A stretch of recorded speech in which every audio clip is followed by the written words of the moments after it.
ഈ രാജ്യത്തിന്റെ ജനസംഖ്യയിൽ ഹിന്ദു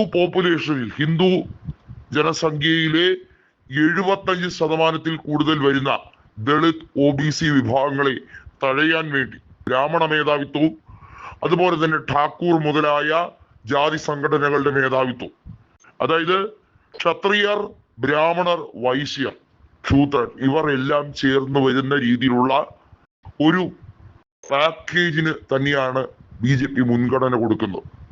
അത് ഏത് സംസ്ഥാനത്ത് എടുത്തു നോക്കിയാലും നമുക്ക് മനസ്സിലാക്കാൻ കഴിയും. ഏറ്റവും ചുരുങ്ങിയത് മലയാളികൾക്ക് കേരളത്തിൽ പോലും അതിന്റെ യാഥാസ്ഥിതികത്വം പിടികിട്ടി എന്നുള്ളതാണ് സത്യം. അതുകൊണ്ട് തന്നെയാണ് രാഹുൽ ഗാന്ധി ജാതി സെൻസസുമായി ബന്ധപ്പെട്ട് എങ്ങനെയൊക്കെയാണ് രേവന്ത് റെഡ്ഡി കൃത്യമായി തെലങ്കാനയിൽ അത് നടപ്പിലാക്കിയത്, കർണാടകയിൽ അത് നടപ്പിലാക്കിക്കൊണ്ടിരിക്കുന്നത്, എന്നാൽ കേന്ദ്രം ദുഷ്ടലാക്കോടെ എങ്ങനെയായിരിക്കും അത് നടപ്പിലാക്കുക?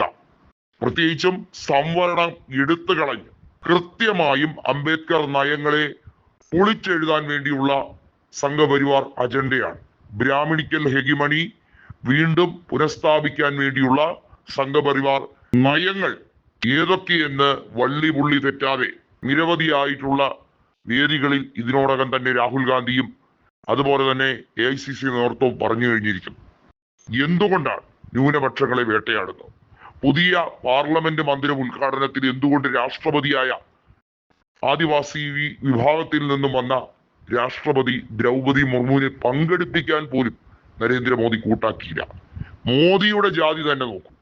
മോദി ഗുജറാത്ത് മുഖ്യമന്ത്രി ആയിരുന്നപ്പോഴാണ് തന്റെ ജാതി വിഭാഗത്തിന് OBC പദവി കൊടുത്തുകൊണ്ട് ആനുകൂല്യങ്ങൾ ഉറപ്പിച്ചത്. ക്രമേണ ആ രീതി പലയിടത്തും ഇംപ്ലിമെന്റ് ചെയ്തുകൊണ്ടിരിക്കുകയാണ്.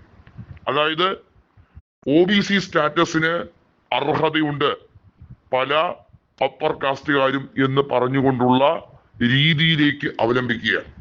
ഇതിനാണ് ജാതി സെൻസസ് നടപ്പിലാക്കാൻ ശ്രമിക്കുന്നത്. ഗുജറാത്തിൽ പല രീതിയിലുള്ള ഏച്ചുകെട്ടലുകളും നടന്നു. അതിന്റെ ഒരു അനുരണനം ഇന്ത്യ ഒട്ടുക്കെ നടത്താനാണ് നരേന്ദ്രമോദിയും അതുപോലെ തന്നെ അദ്ദേഹത്തിന്റെ കൂട്ടാളികളും ചേർന്നുകൊണ്ട് ഇപ്പോൾ ശ്രമിച്ചുകൊണ്ടിരിക്കുന്നത്.